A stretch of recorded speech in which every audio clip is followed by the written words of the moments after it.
एक दिन उसके द्वार पर कोई संत आए, कहा भैया जा रहे हैं तीर्थ यात्रा पर, पैदल हूं, हर गांव में भिक्षा मांग कर खा लेता हूं, सो भैया आज की रात यहीं गुजारनी है, तो तुम्हारे द्वार पर ही आज हम विश्राम करेंगे, तो भोजन की व्यवस्था करो।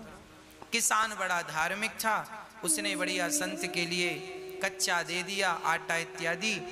संत ने कच्चा ही मांगा, कहा लो। संत ने बना करके उसे भोग लगाकर किसान को प्रसाद देकर ग्रहण कर लिया। संत ने सोचा कि इसका अन्न खाए हैं, कुछ इसकी सदगति। देखो संत के पास क्या है देने के लिए? संत के पास देने के लिए एक ही चीज है, बोले ईश्वर तक पहुंचने का उपाय, ईश्वर तक पहुंचने का रास्ता संतों को पता है, सो वही रास्ता सबको बताते रहते हैं। किसी की समझ में आता है तो उस रास्ते पर चल के वो ईश्वर तक पहुंच जाते हैं, किसी की समझ में नहीं आता सो नहीं पहुंच पाते। संत ने कहा किसान से, भैया तुम रोज 1 घंटा कीर्तन किया करो। किसान ने कहा सरकार ये काम नहीं हो सकता, मैं किसान हूं और बहुत काम रहता है, पत्नी बच्चों में किसानी में समय बिल्कुल नहीं मिलता कि मैं 1 घंटा कीर्तन करूं। तो संत ने कहा कोई बात नहीं, तुम 1 घंटा कीर्तन नहीं कर सकते तो पास में कोई मंदिर हो तो नियम बनाओ और नियम से 1 बार ठाकुर जी का दर्शन करने मंदिर जाया करो। किसान बोला सरकार हम ये भी नहीं कर सकते, मंदिर थोड़ा 100-200 कदम पे दूर है, कई बार समय नहीं मिलता, भागना पड़ता है खेत की तरफ। अब संत बड़े चक्कर में पड़े, से क्या उपाय बताऊं? तो संत ने उसी से पूछा अच्छा ये बताओ तुम क्या कर सकते हो? जो भी करना नियम से करना, वो नियम तोड़ना मत।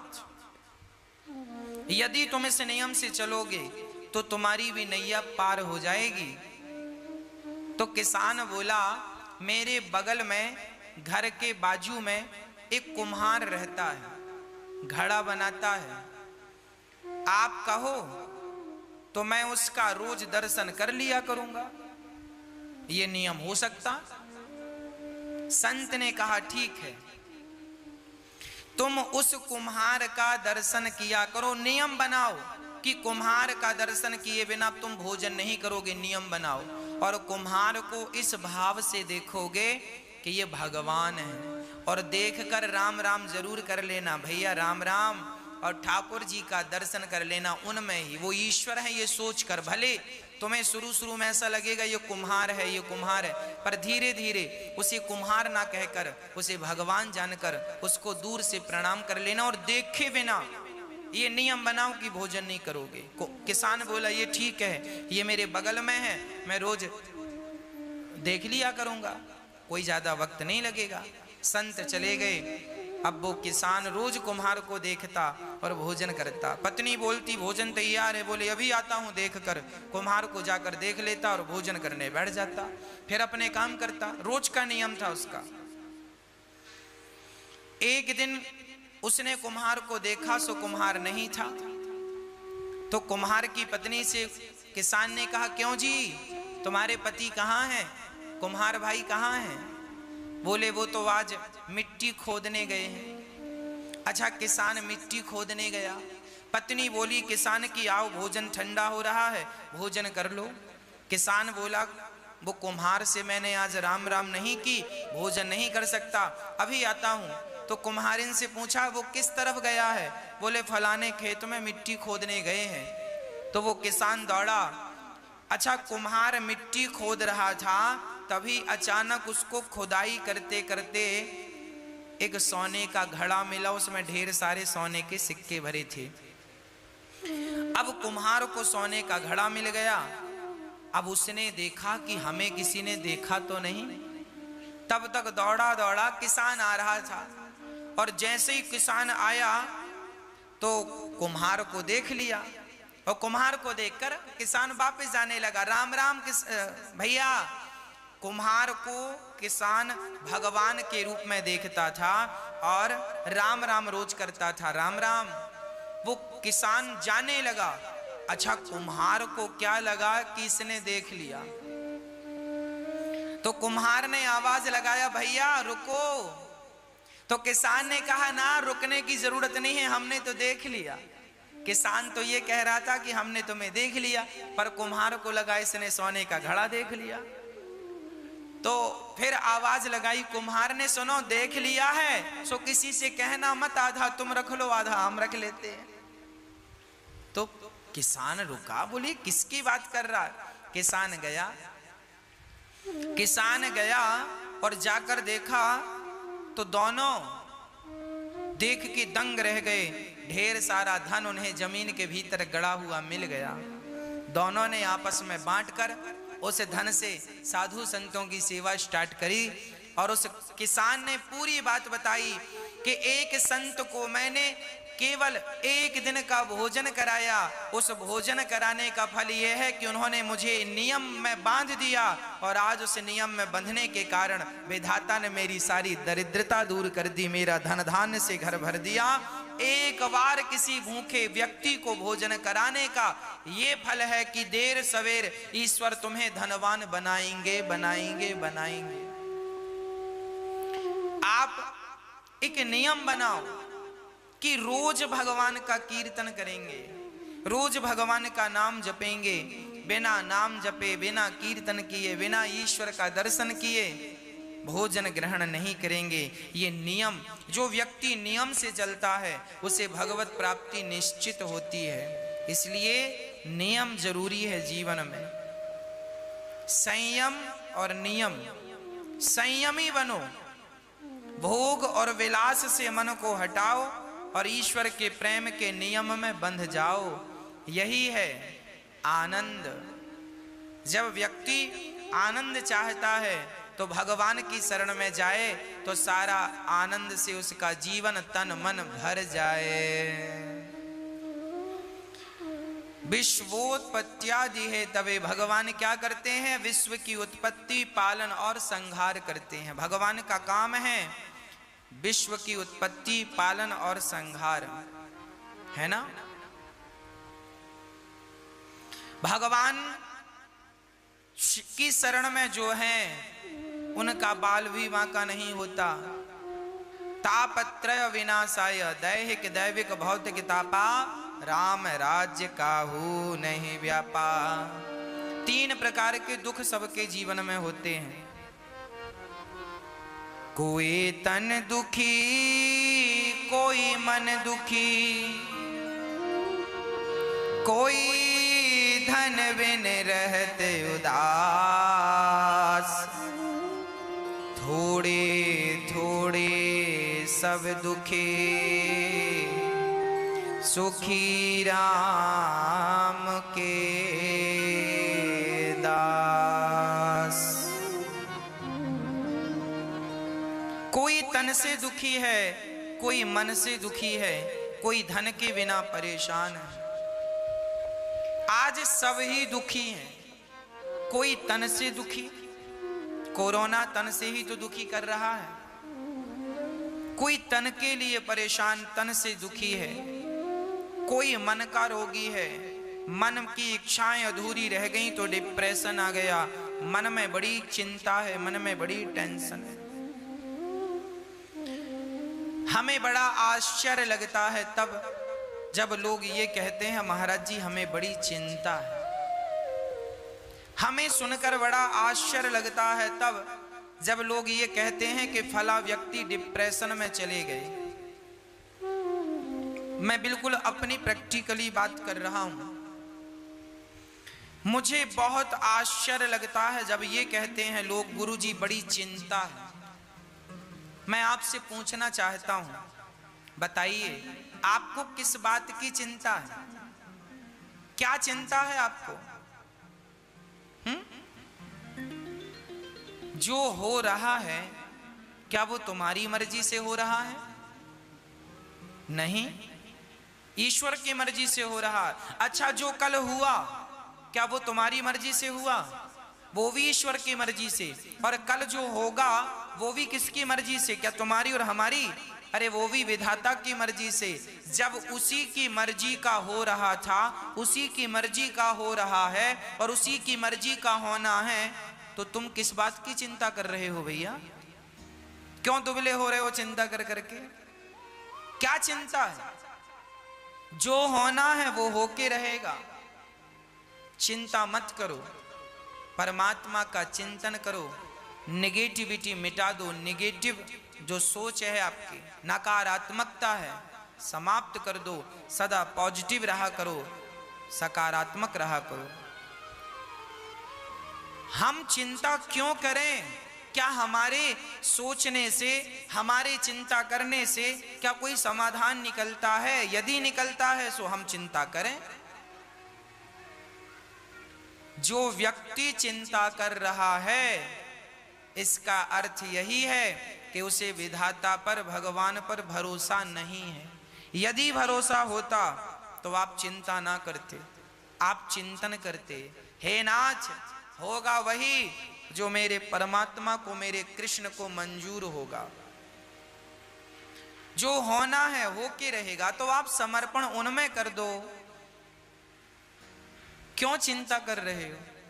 सब बढ़िया होगा। आप तो केवल प्रसन्नता से ईश्वर का दर्शन करो, उनका नाम जपो, सब अच्छा होगा। होठों पे मुस्कान बनाए रखो। मैं आपसे निवेदन करूं, एक संकल्प हम सबको लेना चाहिए। सदा प्रसन्न रहने का संकल्प लेना चाहिए। सदा प्रसन्न रहो। सच्चिदानंद रूपाया, ईश्वर आनंद के स्वरूप हैं। एक बात बताओ, जो भक्त सदा मुस्कुराता रहता है, प्रसन्न रहता है, भगवान उस पर जल्दी प्रसन्न हो जाते हैं। एक मैया वृंदावन आई और ठाकुर जी लड्डू गोपाल जी खरीदने के लिए दुकान गई। तो लड्डू गोपाल जी की दुकान में जाकर दुकानदार से कहा, भैया वो वाले ठाकुर जी दो, वो वाले कृष्ण दो। दुकानदार ने कहा, वैसे ही तो ये हैं, इनको क्यों नहीं लेती हो मैया? तो मैया ने कहा, भैया वो वाले गोपाल जी की ना स्माइल ज्यादा है, वो ज्यादा मुस्कुरा रहे हैं, तो हमें वो अच्छे लग रहे हैं। आप भी मूर्तियां खरीदते हैं, आप भी जब गोपाल जी खरीदते हैं ना, तो एक बार उनकी मुस्कान पे जरूर नजर डालते हैं। जिन ठाकुर जी की मुस्कान ज्यादा होगी, आप उन्हें ही पसंद करते हैं। जब भक्त को भगवान मुस्कुराता हुआ अच्छा लगता है, तो भगवान भी कहते हैं कि मुझे भी मुस्कुराता हुआ भक्त बहुत अच्छा लगता है। जो सदा मुस्कुराता है वो ईश्वर की हर हाल में पूजा ही करता है। इसलिए डिप्रेशन, चिंता छोड़कर ईश्वर के भरोसे रहकर सदा मुस्कुराइए, सदा प्रसन्न रहिए, सदा आनंद में रहिए। ये वक्त भी गुजर जाएगा, ये दुख का वक्त भी गुजर जाएगा। बस ईश्वर का चिंतन और होठों पे सदा मुस्कान बनी रहे। सदा मुस्कुराते रहा करो, सदा हंसते रहा करो। ये हंसने मुस्कुराने का मौका अभी मिला है, हंस लो, मुस्कुरा लो। पता नहीं अगले जन्म में हमें विधाता ने कुत्ता बिल्ली की योनि दे दी, तो कुत्ते बिल्ली की योनि में तो हंसा मुस्कुराया नहीं जा सकता। गधा और बंदर बना दिया तो मुस्कुराया और हंसा नहीं जा सकता। ना जाने कौन सी अगली योनि मिल जाए और हम हंसने और मुस्कुराने के लिए तरस जाएं। अभी अवसर है, अभी मुस्कुरा कर ईश्वर का धन्यवाद करो, तो आपकी गति बिगड़ेगी नहीं। और आप अभी से बंदर का मुंह बना के बैठेंगे तो अगले जन्म में भगवान बंदर ही बनाएंगे। कई लोग ना हम देखते हैं हंसते ही नहीं, बैठे हैं बंदर का मुंह बना के। एक सज्जन, उनको 1 महीने में 2 लाख रुपए का फायदा हो गया। पड़ोसियों ने कहा, किसी ने कहा क्यों, आप तो बड़े प्रसन्न होंगे, आपको तो 2 लाख का फायदा हुआ। उन्होंने कहा, काहे की प्रसन्नता, हम तो बड़े दुखी हैं। बोले, काय बात का दुख है? बोले, हमारे पड़ोसी को 4 लाख का फायदा हो गया, हमें तो 2 का ही हुआ। लो, फायदा हो गया फिर भी वो उदास हैं, फिर भी मुस्कुरा नहीं। ऐसों को भगवान बंदर ही बनाएंगे। जाओ, गधा बना देंगे। तुम तो कभी हंसते नहीं थे। अरे भगवान ने ये मनुष्य का तन दिया है हंसने के लिए, खिलखिलाने के लिए, मुस्कुराने के लिए, और आप बस रोते ही रहते हैं टेंशन में, दिन रात टेंशन। भगवान जाने काहे की टेंशन है आपको। जो होगा वो होगा, उसे ना आप रोक सकते हैं ना मैं। होनी तो होके रहे, अनहोनी ना होए, और जाको राखे राम जी, मार सके ना कोई। हाँ जी, भगवान पे भरोसा हो, अटूट भरोसा हो, वो भरोसा हो जो टूटे ही ना। हम संसार के लोगों को देखते हैं, भरोसा वो बनाते हैं, थोड़ी सी मुसीबत आई तो भरोसा तोड़ देते हैं। थोड़ा सा संकट आया, संसार का व्यक्ति थोड़ा सा भी संकट बर्दाश्त नहीं कर पाता। संकट आया और उसका भरोसा टूटा, अरे भगवान की जितनी भक्ति की वर क्या मिला, लोग ये कह देते हैं। भगवान भी बहुत मुस्कुराते होंगे। वाह, एक रिक्शे वाले से एक व्यक्ति ने कहा, भैया स्टेशन जाओगे? रिक्शा वाला बोला, चलेंगे साहब। कितना पैसा? रिक्शा वाला बोला, 30 रुपए लगेगा।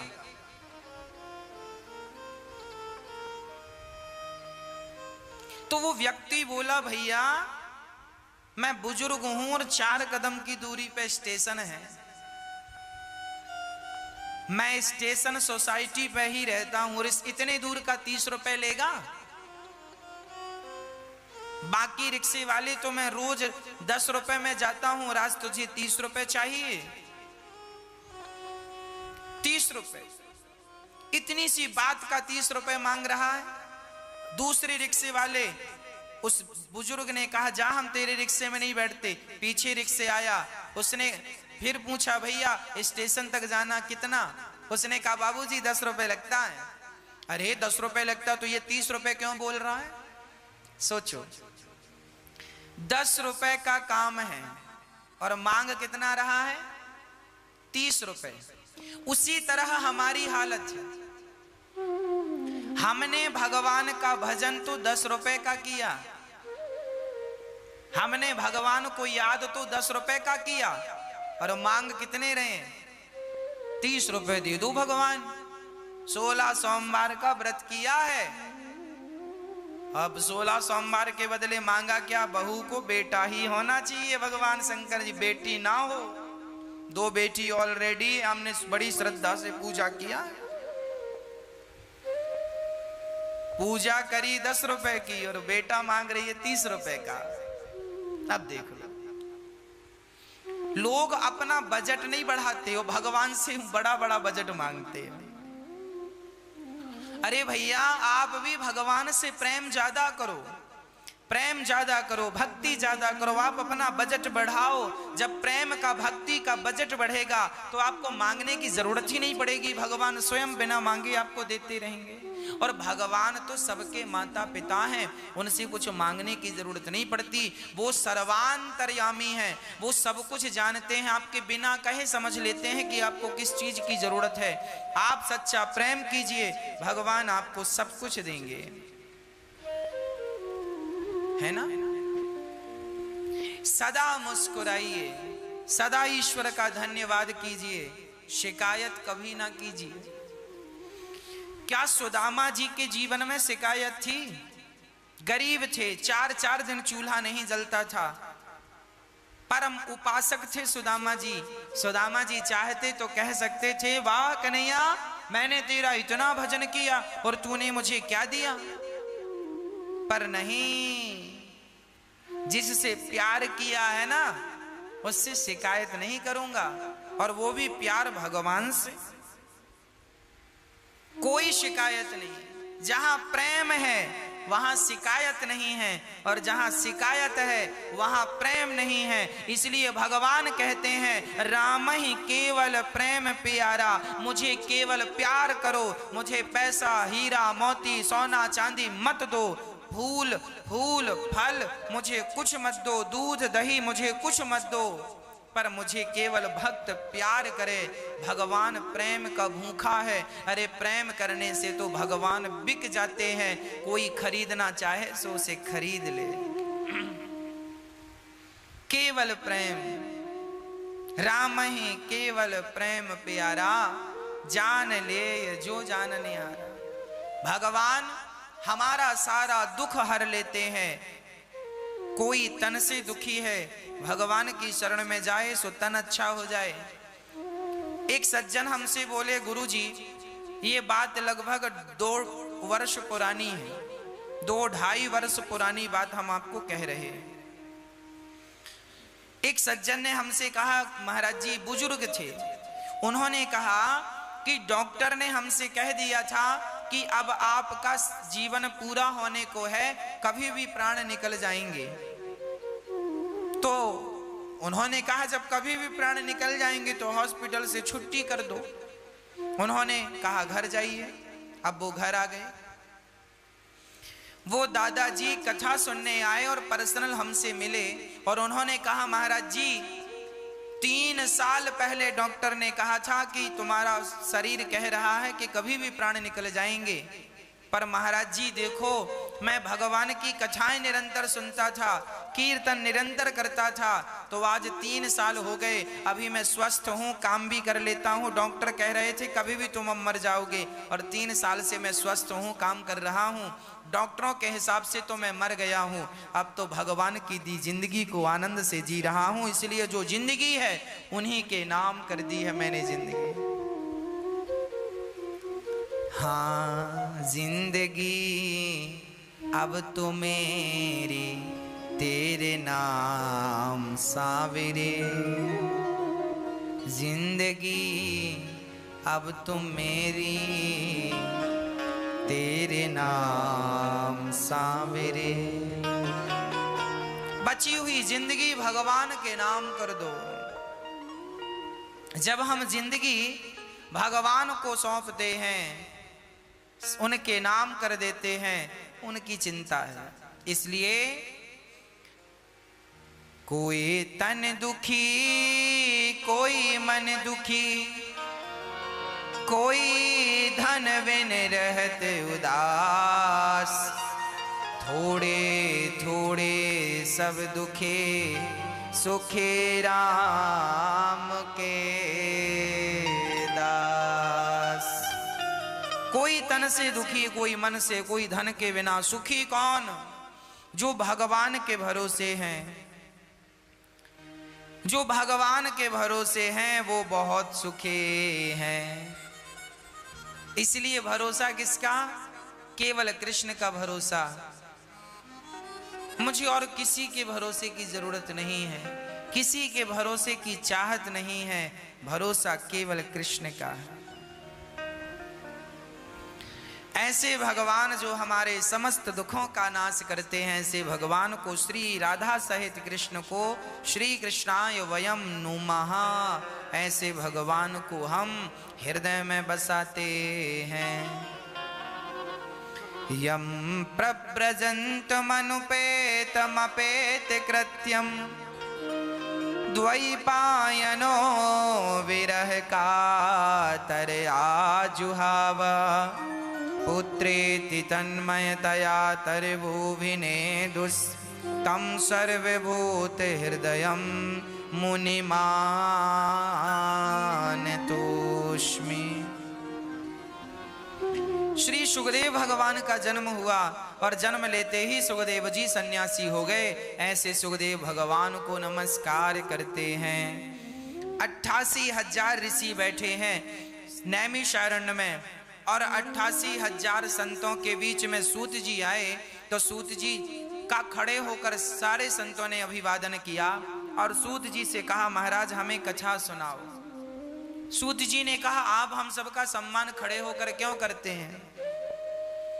बोले, धन वृद्धा बल वृद्धा आयुर्वृद्धा तथैव च ते सर्वे विज्ञान वृद्धाश्च किंकरा शिष्य किंकरा। कोई धन में बड़ा हो तो धनवान कहलाता है, बल में बड़ा हो तो बलवान कहलाता है, आयु में बड़ा हो तो आयुवान कहलाता है, पर जो ज्ञान में बड़े हैं वो सबसे बड़े माने जाते हैं। आपकी आयु 20 वर्ष की है और आप ज्ञान में सर्वश्रेष्ठ हैं, इसलिए आप पूजनीय है, आप वंदनीय है। आपको हम वंदन करते हैं, आपका स्वागत करते हैं। सौनक आदि ऋषियों ने सूत जी से कहा, हमें यह बताओ कि हमें कृष्ण की प्राप्ति कैसे हो। ऐसी कथा सुना दो सूत जी जिससे भगवान मिल जाए। देखिए, जब भी कोई संत मिले तो उनसे भगवान को पाने का ही कोई मंत्र लीजिएगा, भगवान को पाने का ही कोई रास्ता पूछिएगा।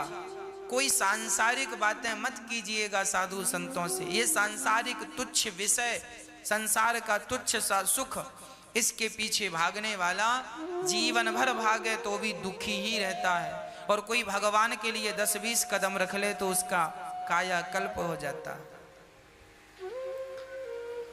सूत जी ने कहा, सुनो, अब हम तुम्हें ऐसी कथा सुनाते हैं जो देवताओं को भी दुर्लभ है। एक बार देवराज इंद्र अमृत का घड़ा लेकर सुखदेव जी के पास आए और कहने लगे कि आप राजा परीक्षित को भागवत सुना रहे हैं, सो आप राजा परीक्षित को स्वर्ग का अमृत पिला दें और हमें भागवत तामृत पिला दें, भागवतामृत। क्वा, तब सुखदेव भगवान ने कहा, क्वा सुधा क्वा कथा लोके क्वा काचः क्वा मणिर्महान् ब्रह्मरातो विचार्य एवं तदा देवाञ्जहासः।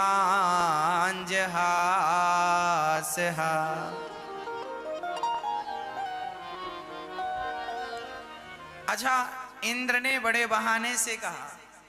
अच्छा, लोग ना बड़ा बहाना बना, कई बार ना कुछ काम बहाने से हो जाता। एक बार एक घर में ना पति पत्नी थे और उनके यहाँ अचानक एक मेहमान आ गए। मेहमान आ तो गए, पर अब वो मेहमान जाने का नाम ही नहीं ले रहे। अब पति पत्नी बड़े परेशान। अरे राम राम राम, दिन भर खाता है, हम लोग 5-5 रोटी खाते हैं, 10-10 खाता है, तो जाता ही नहीं। अब पति पत्नी ने विचार किया, अब कैसे कहें, मेहमान है, कैसे कहें कि जाओ, कहा भी तो नहीं जाता कि चले जाओ, कोई घर से कैसे भगाएगा। पत्नी पति दोनों ने विचार किया, अब क्या करें। बोले एक काम करो, झगड़ा करते हैं नकली बहाना बनाने के लिए। तो ठीक है, कल शुरू करते हैं। हाँ, अब तो आज रात हो गई, कल की प्लानिंग हुई। उन्होंने सवेरे होते ही झगड़ा किया। पत्नी बोली, सुनो जी, मैं जा रही हूं मायके, अब मैं भोजन नहीं बनाऊंगी, जब देखो डांटते रहते हो।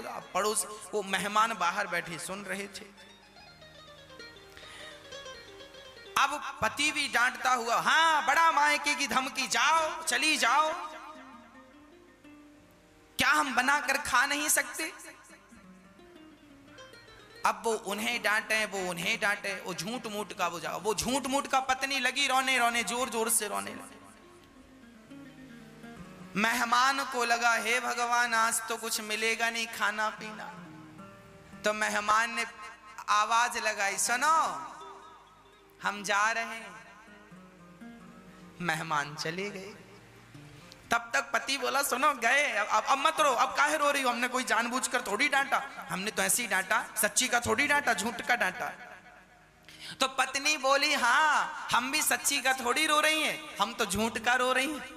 तब तक मेहमान आके बोला, हम भी सच्ची के थोड़ी गए थे, हम भी झूठ की तो गए थे। तुम सच्ची का डांट नहीं रहे थे, तुम सच्ची का रो नहीं रही थी, तो हम भी सच्ची के नहीं गए, हमें पता था कि तुम बहाने कर रहे हो। मेहमान आए, बोले चलो भूख लगी है बनाओ। अब वो लगी बनाने। कई बार काम बहाने से हो जाता है, पर कई बार नहीं भी होता। तो ऐसा ही है कि बहाने से इंद्र बहाना लेके आए कि स्वर्ग का अमृत आप पिला दो परीक्षित को और हमें कथा अमृत पिलाओ, कथा का अमृत पिलाओ। बहाने की बात याद आई, सो मुझे एक बहाना और याद आ गया। एक बूढ़ी मैया थी, उनके घर एक साधु आए। साधु को देखकर मैया ने कहा, महाराज बैठो, हम आपको भोजन कराएं। भोजन कराएं। संत बोले, हाँ हाँ, हम तब तक पूजा कर रहे हैं, आप भोजन बनाओ। अब वो बूढ़ी माँ बड़े प्रेम से वो बहुत बढ़िया भोजन बनाए और भोजन बना के संत को कहा बैठो। अब संत ने कहा ठीक है, हम बैठ गए। मैया ने थाल में सब कुछ, दाल चावल खीर सब्जी पूड़ी रोटी सब बनाया था, सब परोसा। पर बेचारी पापड़ परोसना भूल गई। पापड़ भी बनाया था पर चूल्हे के पास ही पापड़ अब इतना परोसा तो बेचारी भूल गई। और अब वो महात्मा खाते खाते उनकी नजर पापड़ पे गई। अब वो खा रहे हैं सब, पर बार बार उनका ध्यान पापड़ में है कि पापड़ भी मिल जाता, पर कहें कैसे कि पापड़ दे दो। तो उन्होंने बहाने से कहा, मैया आज हम आ रहे थे ना तो एक बड़ा सांप मिला। अच्छा,